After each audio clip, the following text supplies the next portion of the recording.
Спортот представува нормална физичка активност или виштина извидена под јавно прифатени правила, со цел да се рекреира, да се надпреварува, за сопствено уживање, за усовршување, за развивање на виштини или за комбинација од сите аспекти. Тоа што го карактеризира спортот е јасната цел, комбинирана со индивидуална или тимска виштина.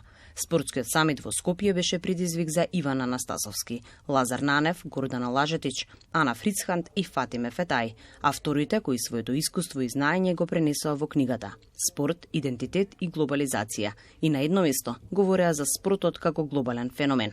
Ќе дадете еден работен наслов, ќе тренете со него и тој во секој документ кој пишувате одреден научен документ, книга, насловот доаѓа сосема на крајот. Почнувате од него, ама го етаблирате како конечен сосема на крајот. Значи, ние ако гледаме, почнавме со некои општествено-правни аспекти на спортот, за да сето тоа го извртиме, па го донесеме до комбинација на спорт како општествен сегмент, глобализација како сериозен процес, каде што спортот се движи, и на крајот да се разговара и внатре за идентитетските прашања, кои се и политички гледано горливи кај нас, а да се поврзуваат со спортот. Тоа е во принцип она што е во заградите, теорија и емпирија. Има тука многу психолошка позадина и механизми во целото тоа идентификување, и фокусот нас не беше во истражувањето колку се идентификуваат нашите граѓани со државните репрезентации. Значи, каде е тој спортски идентитет, па како тоа се пресликува и во националниот, значи во сите форми малте на групниот идентитет, и се опфати еден импресивен во однос на големината примерок над 1000 испитаници. Истражувањето е конкретно правено од 2018-19 година, кога всушност им можеше да се излезе на терен, уште ја немаше пандемијата и сите предизвици кои таа и ограничувања кои таа ги донесе. И практично испитани се, вклучени се огромен број испитаници, што е само по себе тешко да го логистички подготвите. И потоа кога имате толков примерок, потоа ви е полесно да извлекувате заклучоци. Тоа е силната страна на истражувањата кои вклучуваат големи примероци.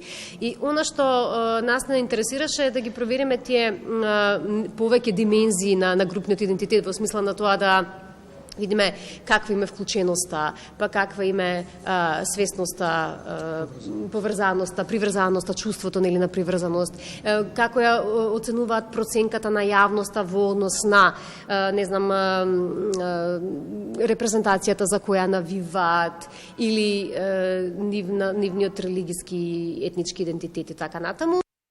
Има некои термини кои мене до тогаш ми беа нејасни. Глокализација. Професорката Гордана го донесе тоа како систем во книгата и мене лично да кажам како еден од автори многу убаво ми звучеше. Нешто да гледате глобално, да е глобално, а вие да размислувате локално.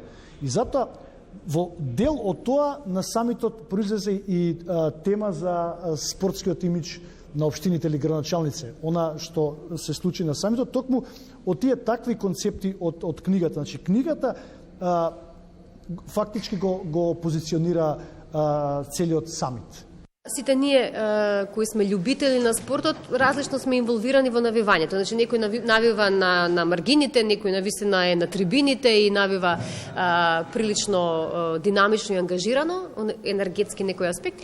Меѓутоа, сите ние на крај кога ќе победат сме победници, се чувствуваме убави. Кога губиме, да, тие изгубија, некако не сакаме да го живееме неуспехот, да го прифатиме, дека сега и кога ќе изгубиме, по-конструктивен е периодот, барем во однос на коментарите на социјалните мрежи. Не е веќе тие изгубија, тие не ги бива, не знаат, туку во ред изгубивме и тоа е дел од спортот, да, тие се наши и следниот пат ќе биде подобро, значи многу еден по-конструктивен период. За секој спортист е привилегија и чест да го облече националниот дрес.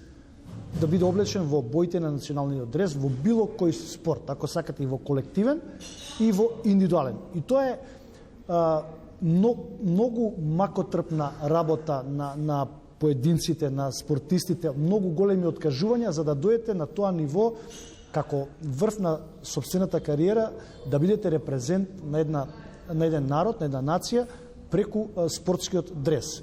Не само за нив е тоа обврска и привилегија. Исто така и за сите нас, кога играат националните тимови, треба да биде привилегија да бидеме во боите на репрезентацијата и да ја поддржуваме, пак ќе повторам, во сите нејзини успеси и неуспеси. Читателот ќе сака да ги прочита и да се сконцентрира максимално на нив, за да ги излече по ентитет. Внатре имате пример што е идентитет, што е национален идентитет, што е спортски идентитет. До сега никој во нашава држава не разговарал за тоа што е тоа спортски идентитет. Со кого ние, како тоа се идентификуваме.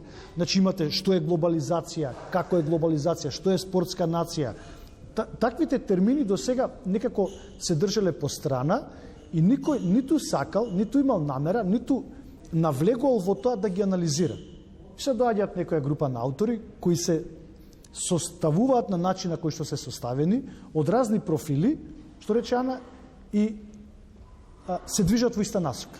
Сите ние имаме и наши професионални ангажмани, но јас сум убедена дека во многу скоро време, во блиска иднина, повторно истиот тим ќе се собере и ќе продолжи да работи на нешто што е дефинитивно врзано со спортот, малку истражено, а многу потребно и значајно за нашето поднебје.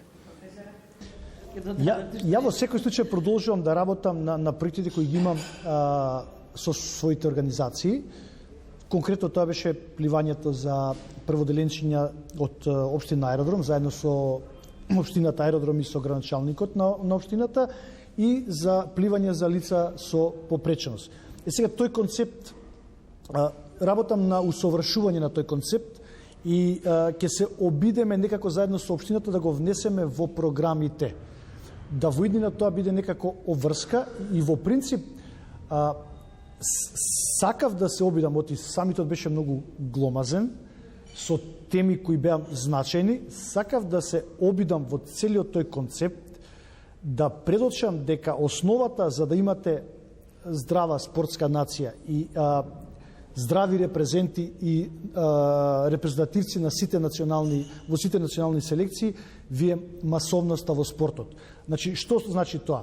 Значи дека општините и градоначалниците кои ги собираат јавните пари од данокот, дојдено е време они да го развиваат масовниот спорт, тие да ги финансираат самите деца, семејствата, талентите, за да дојдеме до поголем квантитет, кој може на крај, преку што на крајот ќе дојдеме до одреден квалитет, значи до најдобрите репрезенти во одреден спорт со кој ние ќе се гордееме, она што е нели и дел од книгата. Така да ќе се обидеме во наредниот период тоа да го преточиме во државна стратегија како да се развива масовноста во сите тие спортски школи. Темата на оваа книга представува придонес во науката, особено во делот на општествените и хуманистичките науки, од причини што истата се потпира врз достигање на современата наука, но во исто време представува апликативна студија, која има за цел да го отвори патот на спортот во едно современо општество.